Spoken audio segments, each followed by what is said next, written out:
오늘 법문은 깨달음과 바람일에 대해서 말씀을 드리겠습니다. 중생들에게 나타나셔서 많은 가르침을 베푸셨는데 그 가르침을 베푼 목적이 어디 있느냐? 중생들에게 온갖 고통을 없애주신다. 여기에 그 목적이 있습니다. 부처님이 다른 한두 가지 모르는 거 일러주시고 못하는 거 하도록 하는 그런 지식과 어떤 기능을 해결해 주시려고 가르침을 베푼 게 아니고, 중생들에게는 다 고통이 있는데 그 중생들이 각자 가지고 있는 괴로움, 그것을 아주 근본적으로 없애주신다. 그 괴로움에서부터 완전한 해결을 보게 해주신다. 여기에 부처님 설법의 목적이 있는 거죠. 그러면은 그러한 목적이 어떻게 달성될 수 있겠느냐? 이게 아주 중요한 문제입니다. 그런데 그것은 깨달음을 통해서 이루어진다. 깨달음을 통해서 이루어진다. 이것이 불교의 기본 과정이고 구조입니다. 그럼 깨달음이라는 건 뭐냐? 이것은 쉬운 말로 어려운 뜻을 나타내는 것이고, 가까운 말로 멀고 깊은 뜻을 나타내는 말입니다.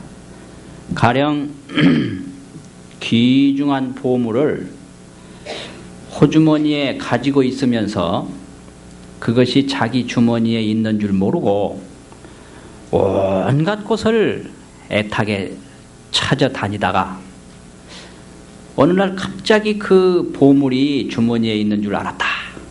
이럴 때 어떻게 되겠는가?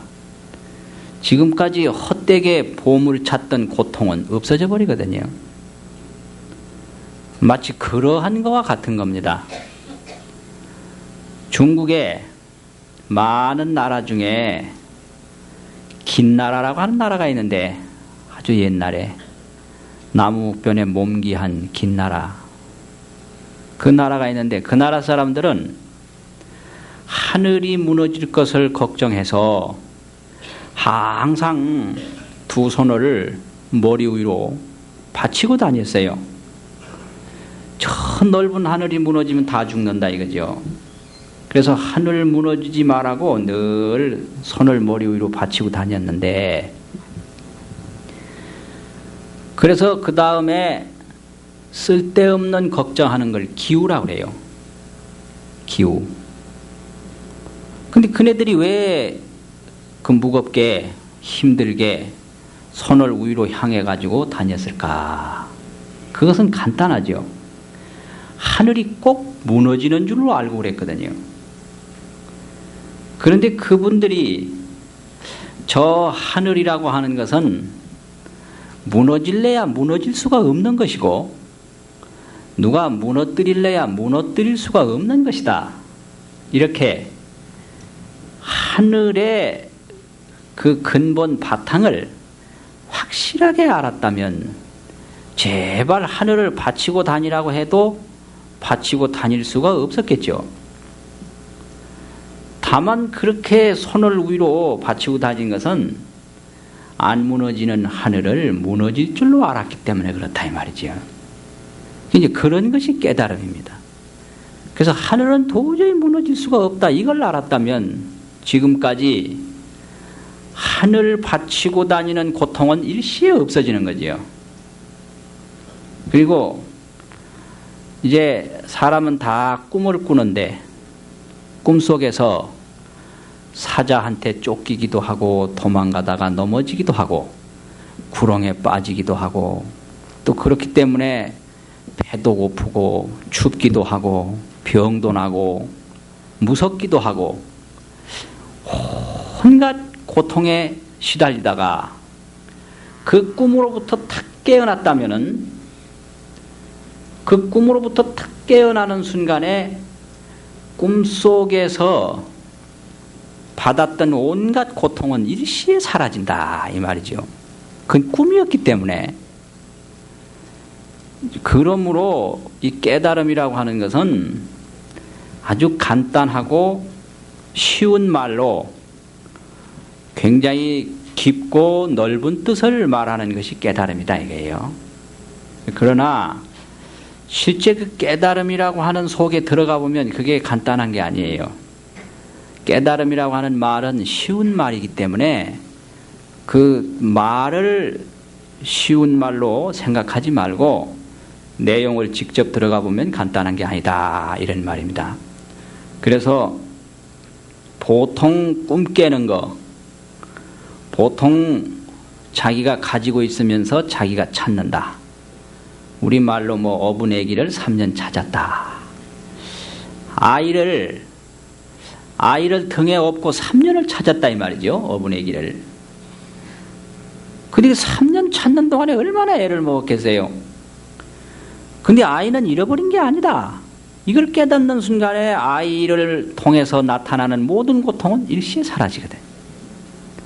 또 인도에는 어떤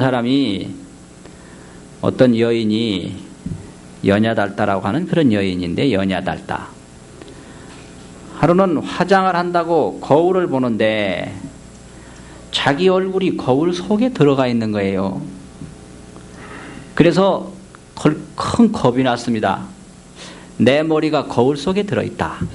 나는 하루아침에 머리를 잃어버렸다. 그래서 행여나 또 나왔는가 싶어서 거울 또 보면 또 들어있어요. 야, 이건 문제났다. 그래서 지금쯤은 나오지 않았을까 싶어서 또 가서 보면 또 들어있는 거예요. 그래서 내 머리는 틀림없이 거울 속에 들어있고 없다. 이래 생각하고 자기 머리를 온 곳에 찾아다녔어요. 내 머리가 언제 거울에서 나올란가. 혹시 저 동구 바깥에 가면 내 머리가 있지 않을까. 산에 올라가면 있지 않을까. 이제 이런 일화가 있거든요. 그런데 그 사람이 하루아침에 내 머리가 만약에 내 몸에서 날아갔다면 머리를 찾을 수도 없다.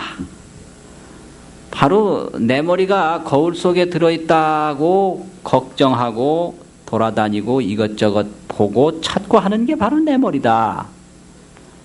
내 머리는 본래 잃어버린 일이 없다. 이걸 탁 깨닫는 순간에 자기 머리가 거울 안에 들어있다고 고민하던 모든 건 일시에 없어지거든요.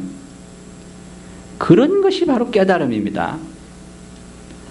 그런데 그 깨달음이 하도 커서 보통 큰 게 아니다. 그래서 큰 대자를 써가지고 대각이라 이래요. 대각. 그러니까 보통 깨달음이 아니에요. 이거는 그냥 세속적인 그런 깨달음이 아니고 아주 위대하고 원대한 깨달음이다. 이래서 큰 대자 대각이라고 그러고, 그 깨달음은 통하지 않는 데가 없다. 이래서 둥글 원자 원각이라고 그러고요. 그 깨달음은 가장 올바른 내용이다. 이래서 발을 정자를 써가지고 정각이라. 그걸 또 인도말로 하면 삼보리 이렇게 돼요. 삼보리는 한문으로 번역하면 정각입니다. 삼은 발을 정자의 뜻이고 보리는 깨달을 각자의 뜻이거든요. 그러면 이런 깨달음을 통해서 어떤 것들이 없어지느냐, 이게 아주 중요한 문제인데, 우리 중생들은 세 가지 걱정을 하고 있다 이 말이에요. 첫째는 몸 걱정. 이 몸이 태어나면서 죽는 순간까지 이 몸으로 말미암아 일어나는 걱정이 보통이 아니에요. 배고픈 걱정, 추운 걱정, 더운 걱정, 병나는 걱정, 또 뭐니 해도 죽을까봐 걱정되는 거, 이거 굉장하거든요. 인간은 하여튼 이 산다는 게 뭔지, 살아서 뭐가 그렇게 좋더냐, 이거는 확실히 말은 못하지만 죽는 건 싫거든요. 요즘 노래도 산다는 거 좋은 거지. 그런 노래 있잖아요. 알몸으로 태어나서 옷 한 벌은 얻었지 않소. 이 산다는 건 뭘 자꾸 얻고 이루고 하여튼 이런 게 이게 아주 묘한 것 같아요. 몇십 년 살아봐야 산다는 게 과연 뭔지 확실히 뭐 손에 잡히는 건 없지만은 막상 오늘로서 삶을 끝내라. 이럴 때 곤란하거든. 역시 미련이 남고 허전 남고 아쉬움이 남는다 이 말이에요. 이게 이 죽는 걱정 이거는 참 무서운 거거든요. 그래서 이 몸으로 말미암아 그러한 걱정, 근심, 고난, 장애 이런 게 있다 이 말이죠. 그 다음에 이제 물질로 통해서 또 무한한 고민이 있어요. 필요한데 쓰지 못하고 또 물질로 말미암아 이게 아주 문제가 많고요. 많으면 많은 대로 이거는 물질은 또 고난이 따르는 거예요. 적어도 고난이고 많아도 고난이고 우리 보통 없는 사람들은 집 한 채만 있으면 걱정 없겠다 그런데 막상 집을 가져보면 세금도 내야지 보수도 해야지 뭐 문도 잘 지켜야 되지 청소도 해야지 그것도 문제가 많아요. 없으면 당장 쉴 데도 없고 잘 데도 없고 그러니까 이거는 재물이라고 하는 것은 있어도 걱정이고 없어도 걱정입니다. 이게 그 다 그런 거예요. 그래서 이 재물을 통해서 없는 사람은 없기 때문에 괴롭고 있는 사람은 그 재물 때문에 그저 죽기도 하고 재물 때문에 죽은 사람 많거든요. 또 재물 때문에 인심도 잃고 욕설도 듣고 비방도 듣고 이게 아주 문제라. 이게 보통 일이 아니. 그래서 이 재물이라는 것은 편안히 왔다가 편안히 가는 거 이게 가장 좋은 건데 들어오게 할 때도 아주 무리를 하고 욕심을 내서 들어오게 하고 나갈 때도 고통을 주고 나가고 상처를 주고 나간다. 이게 재물의 보통 성격입니다. 재물이 자기한테 들어올 때도 애로가 따르고 힘들게 들어온다 이거지. 나갈 때는 그냥 나가는 게 아니에요. 자취를 남기고 나가. 반드시 거기에는 근심을 끼치고 나가고 상처를 주고 나간다 이 말이에요. 재물은 홍수와 같아서 들어올 때도 뭐 문제가 있고 나갈 때도 자취가 있다. 옛날 어떤 부자가 있었는데 돈이 자꾸 벌릴 때는 돈한테 딱 절을 했대요. 돈님요 돈님요. 나가실 때는 제발 근심 걱정 끼치지 말고 나가십시오. 그러면은 그게 좋은 거예요. 그럼 어떻게 나가야 이제 제일 좋냐? 무슨 뭐 누구한테 속임을 당한다든지 망한다든지 이러면은 잃어버리고 고생하고 그렇죠. 근데 이걸 좋게 뜻있게 쓰면은 참 좋은 거거든. 그래서 재물이라는 거는 기분 좋게 벌어가지고 기분 좋게 나가게 쓰는 거. 이게 가장 지혜롭게 재물을 관리하는 건데 이게 그게 안 된다 이 말이에요. 그래서 이 재물로 이제 나타나는 걱정. 그 다음에 사람으로 말미암아 나타나는 걱정이 있어요. 사람. 가까운 사람, 먼 사람. 또 좋은 사람, 나쁜 사람, 보기 싫은 사람, 보기 싫은 사람. 이런 게 있는데 이 중생살이라는 게 그 자기 가족이나 도움을 주는 사람이나 좋은 사람은 항상 자기 옆에 있어주고 헤어지지 말고 이러면 얼마나 좋겠느냐. 그게 안 되거든요. 가까운 사람은 헤어져서 고통이고 또 이제 마음에 안 드는 사람 굉장히 얄미운 사람, 자기에게 온갖 고통을 주는 사람, 이런 사람은 좀 멀리 가줬으면 좋겠는데 안 가요. 이런 사람은 또 안 가. 그래가지고 그 사람으로부터 시달리는 것도 말도 못하거든요. 그러니까 뭐 벗어나고 싶다. 그 벗어나고 싶은 사람 많이 있거든요. 근데 안 벗어나지는 거예요. 그게 그 마음대로 되는 게 아니라 이 말이에요.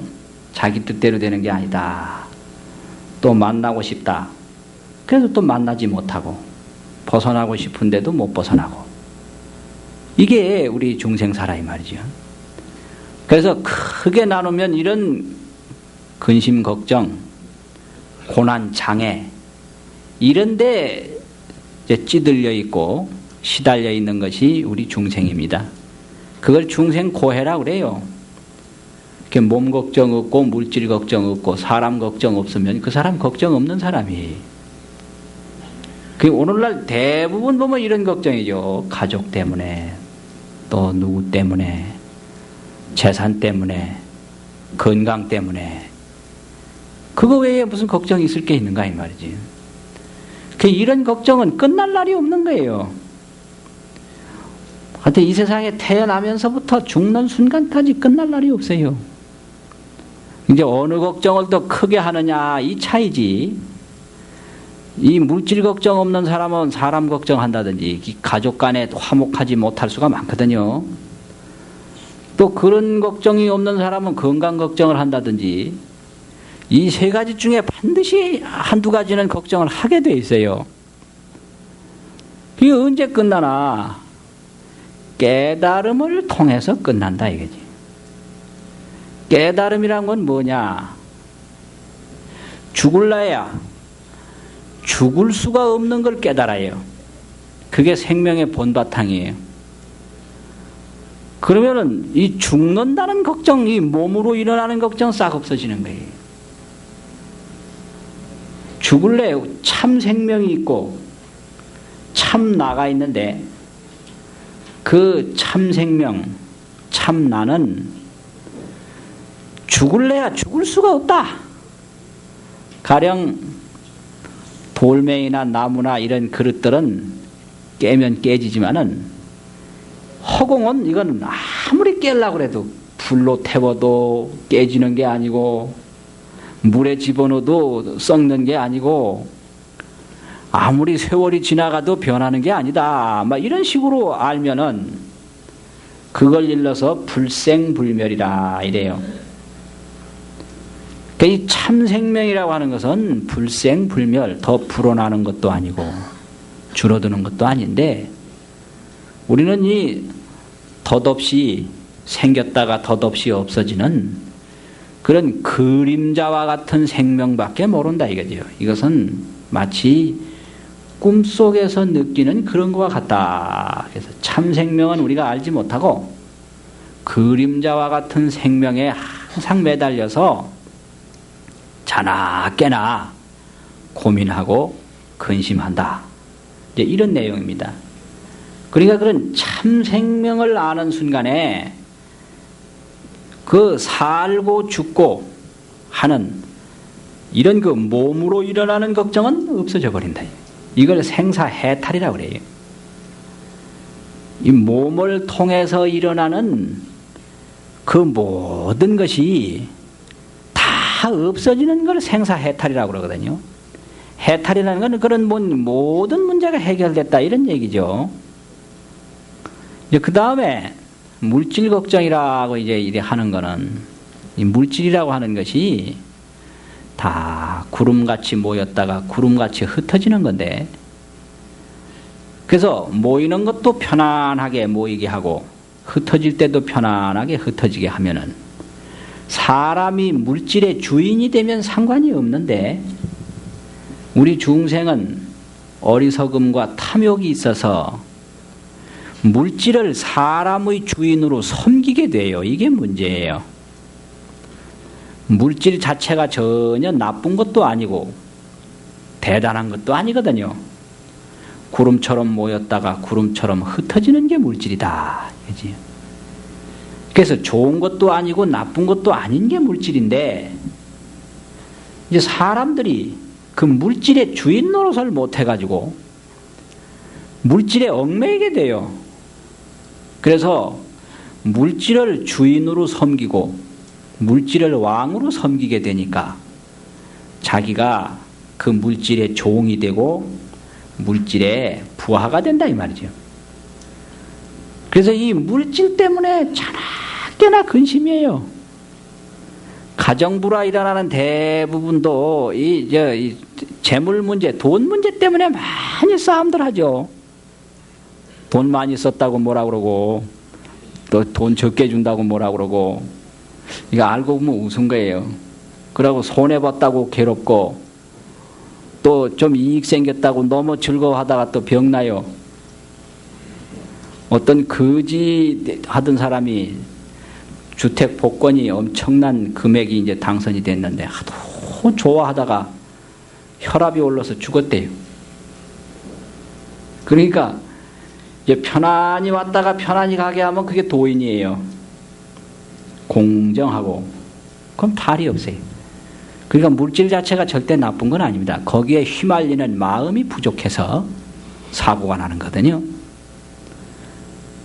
그리고 이 물질이라고 하는 건 구름같이 모였다가 구름같이 흩어진다 이래가지고 그 물질을 정확하게 깨닫고 나면은 물질이 나한테 많이 온다고 해서 그게 흥분할 일도 아니고 없어진다고 해서 속상할 일도 아니다.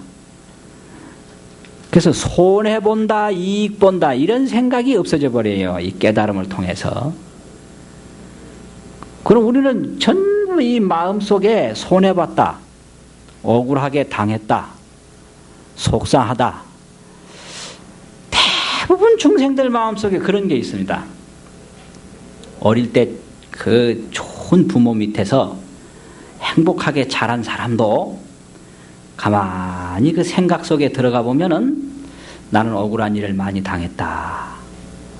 나는 공연히 손해를 많이 봤다. 내가 괜히 못나서 당했다. 이런 생각이 굉장히 많아요. 이게 우리 중생 세계입니다. 거기에는 반드시 물질이 개입이 돼 있어요. 물질이. 그래서 이게 손해라는 게 본래 없는 건데 따지고 보면은 물질이 본래 내게 아니었거든요. 그러니까 내게 아닌 게 왔으니까 뭐 다 기쁘면 기쁘고 가는 게 또 내게 아닌 게 가니까 손해볼 게 본래 없거든. 그런데 우리 중생은 받는 건 생각지 않고 나간 것만 생각해요. 이게 우리 중생이에요. 이게 아주 묘해요. 그건 절에서도 그런 경향이 있어요. 절에서도 이렇게 한 100여 명이 살다 보면은 주지라든지 원주라든지 살림 안 사는 스님들은 야, 절에 이렇게 돈 많이 들어오는데 다 뭐 하나? 이런 이제 말 생각 가진 사람이 있어요. 스님들 중에도. 그런데 이제 주지라든지 거기 살림을 하는 원주라든지 이런 그 삼직이라든지 이런 분들은 들어오는 건 생각을 안 하고 나가는 것만 생각을 해도 나가는 것만. 그건 묘하대. 그게 아주 참 묘해요. 그러니까 이게 아주 묘한 거예요. 근데 이 본래 물질이라는 건 구름과 같은 거기 때문에 손해보고 이익 보는 게 본래 없다. 이걸 깨달아 버리면은 그 물질로 일어나는 고통이 없어져 버려요. 그리고 이 사람이라는 것도 마찬가지.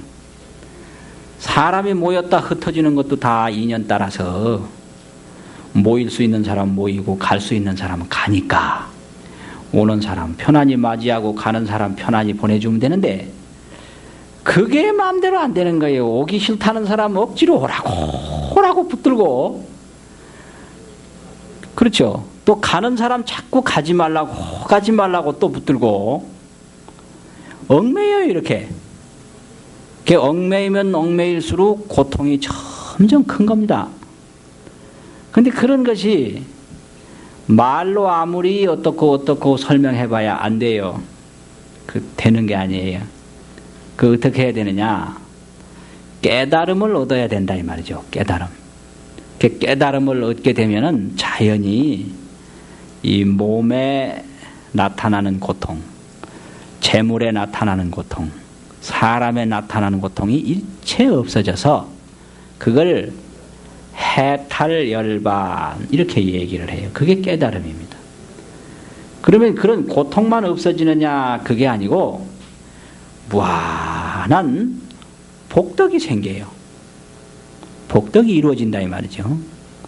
또 무한한 환희, 기쁨이 이루어지고 또 무한한 평화가 이루어지고 한량없는 지혜가 이루어지고 또 무진장한 광명이 이루어져요. 이런 것을 모든 것이 다 이루어진다 해서 이걸 성불이라 이러거든요. 성불. 그러니까 성불도 깨달음에 의해서 이루어지는 것이고 해탈 열반 고통이 없는 것도 그 깨달음을 통해서 이루어집니다. 이게 바로 깨달음이죠. 그러니까 그 깨달음에 대해서 아주 구체적으로 설명한 것이 화엄경인데, 화엄경에 보면 그 깨달음 세계에 대한 거 굉장히 자세히 설명을 했어요. 요즘 우리나라에 보면은 토정비결, 동의보감 이런 걸 이제 소설로 써낸 사람들이 있는데, 우리 이제 불교계에서도 소설 화엄경이 있더라고요. 소설 화엄경. 그래서 그걸 많이 또 본대요. 근데 그 소설 화엄경은 화엄경 80권 중에서 60권에서부터 80권에 나오는 그 21권의 소재를 다룬 거예요. 그게 선제동자라고 하는 주인공이 끝없이 도를 구해서 많은 사람을 찾아다니는 그 역정을, 그 과정을 소설화한 게 그게 소설 화엄경이죠. 근데 그건 선제동자라고 하는 구도자를 중심으로 그려놓은 것이고, 이제 1권에서부터 59권까지 거기에는 그 수많은 부처님의 세계, 그 성불했을 때 나타난 세계를 그대로 얘기해 놓은 게 굉장히 많이 있습니다. 거기엔 끝없는 그 깨달음의 광명이 있고, 깨달음의 기쁨이 있고, 깨달음의 복덕이 있고, 깨달음의 지혜가 있고, 깨달음의 자비가 있다. 깨달음의 생명이 있다. 이걸 아주 깊이 있게 설명해 놓은 대표적인 경전이 화엄경입니다. 그럼 그러한 세계를 직접 이루는 것이 성불이에요. 그러니까 깨달음 하면은 모든 고통에서부터 벗어난다. 해탈. 또 온갖 평화로움이 이제 이루어진다. 이제 열반. 온갖 복덕과 광명이 다 이루어진다. 온갖 기쁨과 지혜와 자비가 이루어진다. 성불.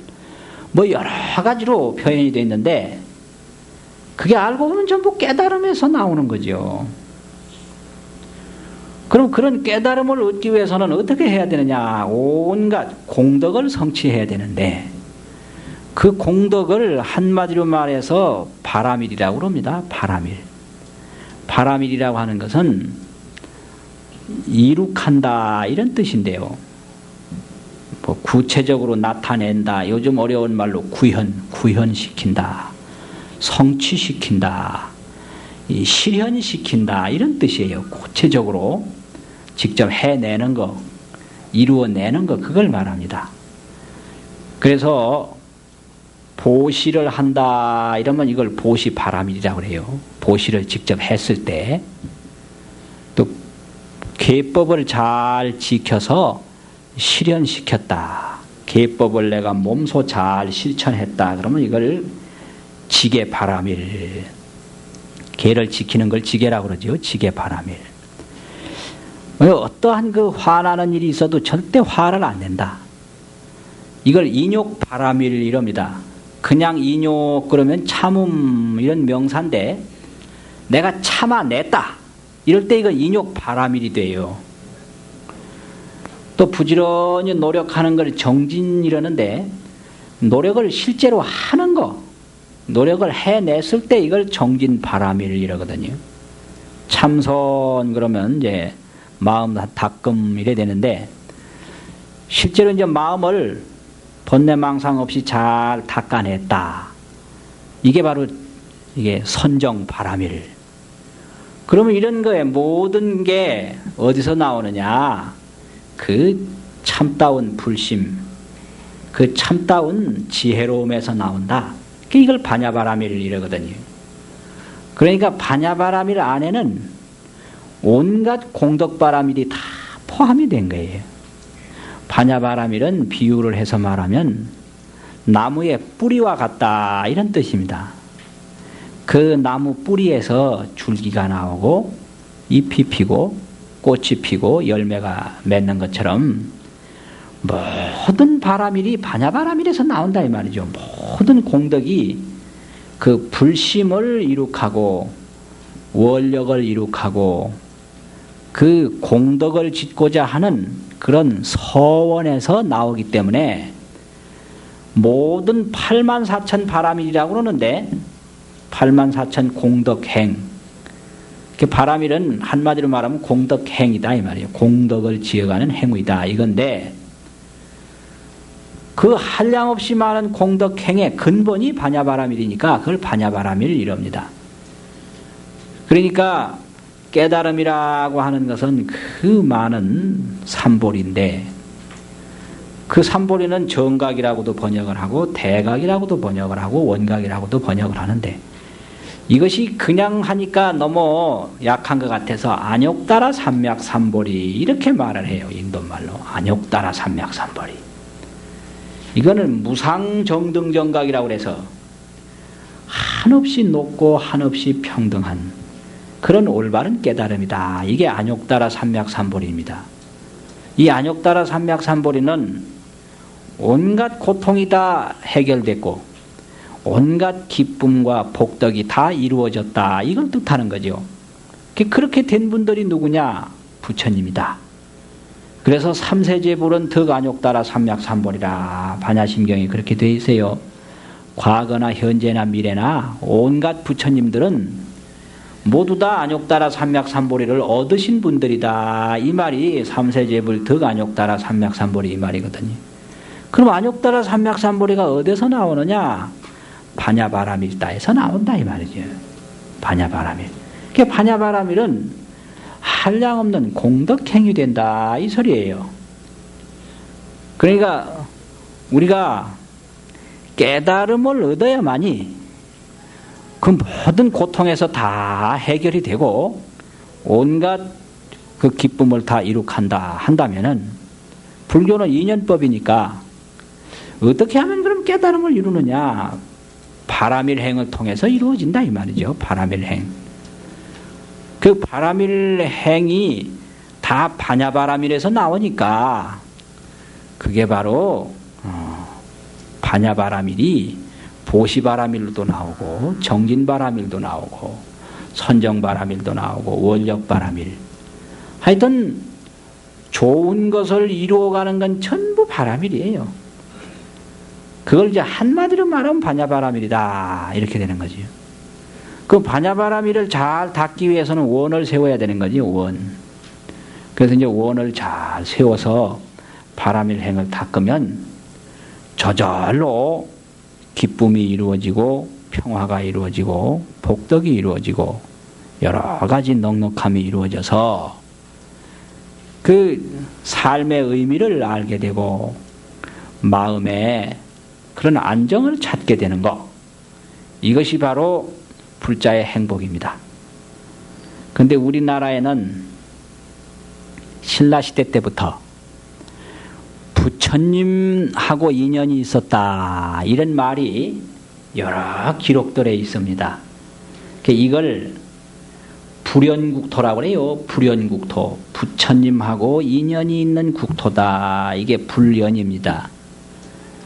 고려시대에 삼국유사라고 하는 책이 지어졌는데, 그 삼국유사에 보면 우리나라가 본래 부처님하고 인연 있는 국토라고 하는 기록이 여러 군데 나와요. 우리나라 이 신라에 불교를 처음 전해준 분이 아도화상, 아도스님인데, 이분이 신라에 오기를 굉장히 갈망한 이유가, 신라에는 서가모니 부처님 전에 가섭불이 계셨었는데, 그 가섭불께서도 신라에 법을 펴시고 신라에 교화를 하신 인연이 있었다 이런 말이 나와요. 그것이 바로 7군데 절터가 있다고 해서 황룡사가 가섭불 시대부터 절이 있었던 그 터다. 또 흥륜사도 그렇고 분황사도 그렇다. 또 뭐 이렇게 사천왕사가 그렇다. 이런 기록이 나와요. 이게 바로 과거불 시대의 절터였다. 이게 가람지허라 이런 말이 있는데, 어려운 말로 가람이라는 건 인도 말인데 절이라는 말이거든. 허라는 건 그 철터였다. 터 헌자가 있어요. 그리고 이제 황룡사 뒤에는 둥그런 바위가 하나 있었는데 그 바위가 가섭불께서 참선하시던 곳이었다. 이제 이런 말이 이제 나옵니다. 그리고 울산에 가면 동축사가 있는데 그 동축사가 왜 동축사냐? 방어진 그 위에 있거든요. 그 천하장사 그 씨름 선수 이아무개라고 하는 선수가 거기 가서 참선도 했다고 그러고 높게 있기 때문에 그 돌계단을 오르내리기만 해도 운동이 된다. 이게 여러 번 TV에도 여러 번 나오고 그랬어요. 근데 그 절 이름을 동축사라고 하게 된 것은 인도에서 부처님을 만들다 못 만들어가지고 그걸 발원문을 써서 아무 데고 인연이 있는 데 가서 부처님이 완성되시오 이렇게 해가지고 배에 실어서 그냥 띄워 보냈다고 그래요. 그런데 그 배가 바람 따라 물결 따라 흘러 와가지고 방어진에 뜩 도착을 했다 이 말이지요. 그래서 거기서 부처님을 딱 조사하니까 한 번 만에 다 됐다. 그래서 인도를 우리나라에서 서축이라고 그러는데 서축. 그 인도는 서쪽에 있는 부처님 나라고 우리나라는 동쪽에 있는 부처님 나라다. 그래서 동축이라고 그랬어요. 인도 반대편에 있다 이래가지고 동축. 통도사도 마찬가지예요. 통도사 가보면은 그 절 앞에 조그마한 야트막한 앞산이 있어요. 근데 그 통도사 앞산하고 인도에서 서가모니 부처님이 법화경 말씀했던 영축산하고 생김이 비슷해요. 그래서 인도하고 통한다. 그래서 통도예요. 통도라는 그 이유가 인도하고 통한다 이 말이죠. 이게 전부가 우리나라는 그 전부터 다 이 부처님하고 인연 있는 국토였다라는 걸 나타내 주는 거예요. 강원도 가면은 오대산이 있는데 그 오대산은 불보살님이 상주하시는 곳이라고 해서 오대산 성지라고 또 오대산 신앙을 한다고 이런 전통이 삼국유사에 그대로 기록이 되어 있습니다. 오대산은 서가모니 불이 항상 계시는 곳이다. 문수보살님이 항상 계시는 곳이다 이 말이죠. 그래서 한번 다녀오기만 해도 무한한 복을 받게 되고 무한한 공덕을 받게 된다. 이게 전부 불연국토 이런 곳입니다. 그럼 이제 이런 곳에서 뭘 하느냐? 이 중생들이 복을 심게 돼요. 이걸 복전이라고 그러죠. 복전. 그래서 그런 그 부처님과 인연이 있는 장소에 한번 갔다 오기만 해도 마음이 편안해지고 아주 지혜가 밝아지고 이 믿음이 든든하게 생기고 어떤 희망과 삶의 목표가 확실하게 보여요. 이게 원력입니다. 중생이 가장 괴로운 게 앞이 안 보는 거예요. 앞이 안 보이는 거. 전혀 희망이 없는 거. 이거 참 아주 괴로운 거거든요. 근데 이 불교는 세세상행보살도라고 그래서 태어날 때도 또 공덕을 닦고 태어날 때도 또 공덕을 닦고 성불할 때까지 또 중생들이 다 성불할 때까지 계속하는 게 이게 불교입니다. 허공계가 다 하고 중생계가 다 하고 중생 번뇌가 다 하면 나의 서원이 끝나겠지만 허공계가 다 하지 아니하고 중생계가 다 하지 아니하고 중생업이 다 하지 않는 한 나의 서원은 끝나지 않는다. 이게 화엄돌이에요. 이게 불교의 희망입니다. 그러니까 내가 모든 고통에서 해탈하지 못하는 한 내가 온갖 복덕과 기쁨을 이루지 못하는 한 나뿐 아니라 일체 중생이 다 고통에서 해탈하지 못하고 일체 중생이 다 복덕과 지혜를 얻지 못하는 한 나의 서원과 나의 바람일행은 중지되지도 않고 포기하지도 않는다. 이게 불교의 서원이에요. 그러니까 이런 서원을 가지고 사는 게 불자의 삶입니다.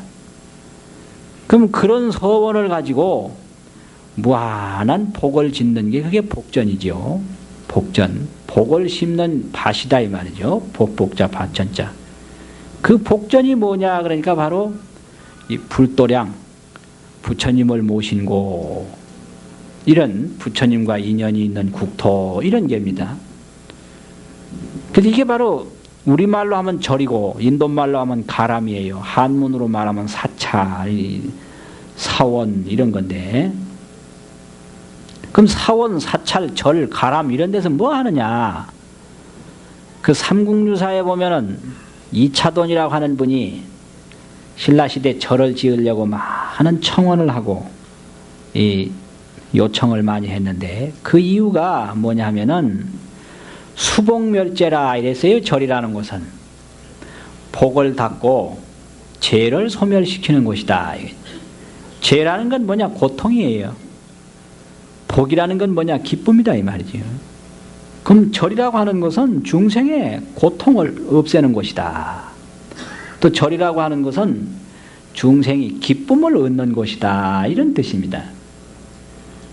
그래서 그걸 일러서 복전이라 이러는 거죠. 복전, 복을 심는 곳이다 이런 얘기. 그래서 어느 장소에 갔다 오기만 해도 마음이 좋아져. 이게 바로 자기 인연에 알맞는 복전이에요. 그래서 사람들은 다 자기대로의 복전 도량을 하나씩 가지는 게 좋아요. 인연 따라서 다 틀리거든요. 어떤 분은 이렇게 아늑한 장소에 갔다 오면 좋은 사람이 있어요. 그리고 어떤 분은 확 터진 데 갔다 오면 좋은 사람이 있어요. 어떤 분은 아주 웅장한 데 다녀오면 좋고, 어떤 사람은 굉장히 그 규모가 넓고 펑펑한 데 갔다 오면 좋은 사람이 있다고요. 그러니까 늘 다녀오기만 해도 기분이 좋고 마음이 놓이고 하는 그런 도량을 한 군데씩 이렇게 다니는 게 좋아요. 이게 자신의 복전이 되는 겁니다.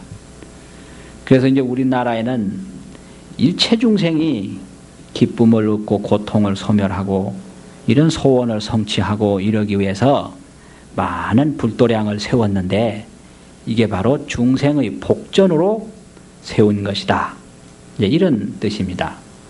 그리고 우리나라에서는 이 절만 그렇게 세운 게 아니라 산 이름을 거의 다 불교식으로 지었어요. 이거 아주 특이한 겁니다. 가령 뭐 가야산 이러면, 가야라는 게 이제 인도의 부다가야, 부처님이 성불하시고 설법하시던 그 나라가 가야국이에요. 가야국. 그게 가야산. 또 영축산, 통도사 뒷산이 영축산이거든요. 그래서 인도식으로 이제 진 거예요. 우리나라 영축산도 많습니다. 그런 거. 금강산, 금강산도 이게 전부 화엄경에 나오는 이름입니다. 금강산. 그리고 산 중에 가장 높은 봉을 비로봉이라고 그러거든요. 비로봉. 이 비로라는 얘기가 뭐냐? 비로자나불에서 나온 거예요. 부처님 중에 비로자나불이 가장 이 광명불이다 이래가지고 비로자나불, 비로봉. 이게 전부 이 불교식으로 지은 거지요. 그리고 이제 가는 데 가보면은 이제 고을 이름도 이제 불교식인 고을이 많아요. 그리고 무슨 봉우리도 뭐 문수봉, 관음봉, 뭐 이런 게 많이 있습니다. 다녀보면은. 이게 전부가 우리나라가 불연국토라고 하는 걸 그대로 얘기한 겁니다. 그게 참 재미있어요. 우리나라가 조선시대에 유교를 숭상했는데, 유교를 숭상했지만은 산 이름이나 이런 거 보면은 유교적인 이름이 별로 없습니다. 뭐 어느 산을 뭐 맹자봉이라고 그런다, 맹자산, 공자산 이런 게 없어요. 전부 산 이름, 골 이름이 불교 용어입니다. 그건 묘해요. 그런데 단 조선시대에 궁전을 지을 때는 유교식으로 지었어요. 예를 들면 우리가 보통 남대문 그러는데, 남대문에 가보면 남대문이라는 현판이 없습니다. 남대문 하는 건 우리가 그냥 부르는 이름이에요. 가보면 뭐냐? 숭례문이에요. 숭례문. 동대문도 동대문이 아니고 흥인문, 인을 일으키는 문이다. 서대문도 지금은 없는데 서대문이 아닙니다. 돈의문, 인의 예지 의를 돈독히 하는 문이다. 북대문이라고 저 자하문 뒤에 있는데 그건 홍지문이에요. 홍지, 지혜를 넓히는 문이다. 이게 인의 예지가 이게 아주 유교의 중요한 사상이거든. 그래서 성을 쌓고 사대문을 세울 때 전부 인의 예지를 가지고 다 사대문 이름을 지은 거예요. 숭례문, 흥인문, 돈의문, 홍지문. 근데 여기다 하나 더 넣는 수가 있거든요. 믿을 신자, 인의 예지 시인. 근데 이 시인을 뭐 하기가 마땅치 않으니까 보신각 이래가지고 지금 종각입니다. 말로는 종각이라고 그러는데 가보면 종각이 아니에요. 보신각이에요. 그 글자가 이승만 대통령이 썼는데 지금 보신각 현판이 그냥 뭐 이 글씨가 대통령치고 아주 명필이에요. 그래서 보신각이라고 딱 잘 써서 그 달아놨습니다. 이게 이제 유교식 인의의 지신 뭐 이런 거고 건정전이니 뭐 이런 궁전 이름이 또 유교식이죠. 그래서 건물 이름은 유교식으로 지었는데 딱 산으로 돌아가서 지방 이름 보면 거의 유교식이 없어요. 거의 다 불교식이에요. 이게 아주 묘해요. 그러니까 이게 불교가 이렇게 지방 골골마다 어느 산천마다 인연이 안 닿는 곳이 없습니다. 이건 모두가 일체 중생에게 복전이 되는 그런 정신, 그러한 가르침이 바로 부처님의 자비요, 부처님의 원력이기 때문에 그렇다 이런 말이죠. 그러면 이런 불도량에 가서 이제 우리가 기도를 한다든지 이렇게 설법을 듣고 경을 읽고 절을 하고 하면은 그것 자체가 바람일 행위예요. 공덕행위다 이 말이죠.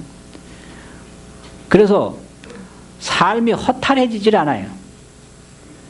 원력을 가지면 허탈하질 않아요. 이 몸이 죽은 다음에 또 태어나서 또 하고 성불하기 전까지는 퇴보하지도 아니하고 그만두지도 않는다. 이게 원력이거든요. 어떤 사람은 그래요. 죽은 다음에 뭐가 있을지 어떻게 아느냐. 그 말도 안 되는 소리예요. 내가 죽는다고 해서 지구가 안 도는 거 아니거든요. 돌아요. 반드시 돕니다. 그러니까 죽으면 모든 게 끝난다라고 하는 걸 불교에서는 이걸 사견이라고 그래요. 사견. 또 이 몸이 죽지도 않고 영원하다. 이것도 사견이고. 그래서 하나의 몸이 영원히 존재하는 것도 아니지만은 죽으면 완전히 끝난다고 보는 건 아니에요. 이 불교가. 그래서 이제 몸은 죽어도 자기 서원과 자기 공덕행은 그대로 남는 거예요. 그 다 남게 돼 있어요. 그게 바람 따라 남고 구름 따라 남고 모든 중생 따라서 남아요. 그래서 성불하기 전까지는 그 복덕과 기쁨을 위해서 끊임없이 공덕행을 닦아나가는 게 이게 불교입니다. 그런 공덕행을 닦기 위해서는 많은 불도량이 필요해서 중생이 복을 심는 장소로 많은 사원을 건립해서 중생 복전으로 불도량을 세워왔던 것이 우리나라 불교의 전통이고 역사입니다. 그렇게 되어 있어요. 근데 이제 오늘 부산서 오면서 저 만불회에서 저 영천에 어마어마한 공사를 시작했다 그래가지고 잠시 내려서 봤거든요. 가니까 그 뭐 굉장해요. 굉장해. 야, 드디어 대단한 공사가 벌어졌구나 이런 그 많은 감회를 느끼고 왔습니다. 그 뭐냐? 그게 다 불도량이요 중생의 복전이죠. 이 복전이라고 하는 것은 다녀만 와도 그 마음이 기쁜 거 그게 복전이에요. 그러니까 꽃밭에 들어갔다 오면 갔다만 와도 꽃 향기가 몸에 배죠. 그러니까 이 부처님 도량 중생 복전에 한번 갔다만 와도 어떻게 형용할 수 없는 흐뭇한 기쁨이 있고 그 산란하고 좋지 않은 생각은 어디 씻은 듯이 개운하게 없어지고 삶의 의미를 느끼고 원력이 더 뚜렷해지고 용기가 나고 신념이 가장 튼튼해지는 거, 이게 복전이거든요. 이제 그런 복전을 잘 건설을 하는 것도 중요하지만 건설한 다음에 여러 사람이 기도도 많이 하고 마음도 잘 닫고 그 깊은 그런 인연을 잘 짓는 그런 도량이 되게 하는 게 더욱더 중요한 일이죠. 그래서 오늘 이제 법문은 그 깨달음과 바람일인데, 깨달음을 통해서 중생의 모든 고통이 없어지고 이제 온갖 기쁨이 다 생기는 게 그 깨달음이다 이 말이에요. 그럼 그런 깨달음은 온갖 공덕행을 통해서 이루어지는데 그게 바람일행이다. 그럼 그런 바람일행은 그냥 나오는 게 아니라 그 원을 세워서 조그마한 역경과 애로가 있다고 해가지고 절망을 한다든지 지치든지 그렇게 약한 생각을 갖지 말고 원을 세워서 끊임없이 계속 해나가면은 거기에 삶의 의미도 보이고 기쁨도 느껴지고 무한한 그런 힘이 솟는다 하는 말씀을 드립니다. 오늘 본문 여기서 마칩니다. 성불하십시다.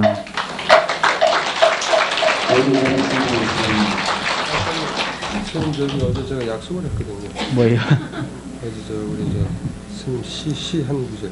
네? 시? 네. 아, 개송.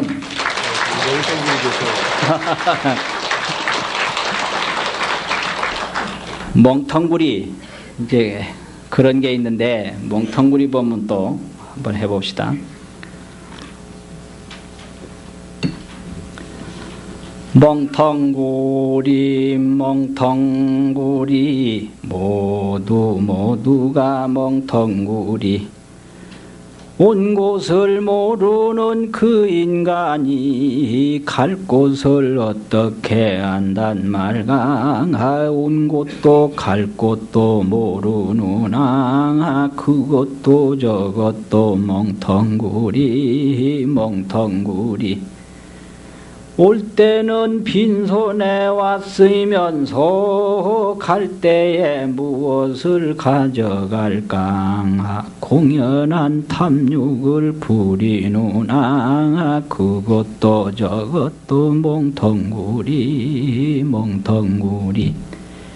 100년도 못 사는 그 인생이 천만년 죽지를 않을처럼 끝없는 걱정을 하는구나. 그것도 저것도 멍텅구리 멍텅구리.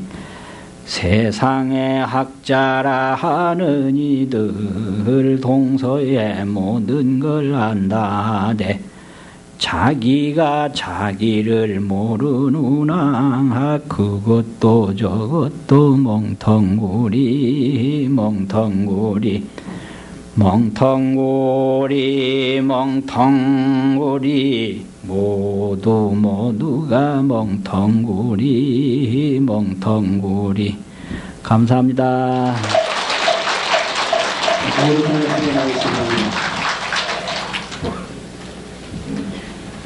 좋은 법을 전해주신 정봉 선생님께 몽탁소리에 맞춰 큰 절로서 상대드리겠습니다.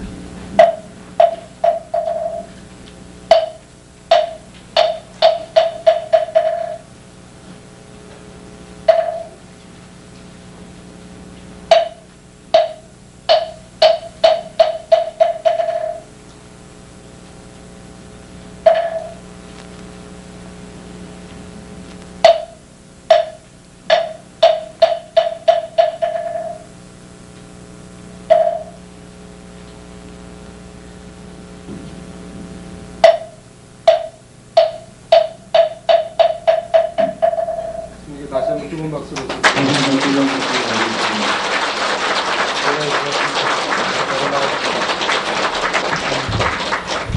다 함께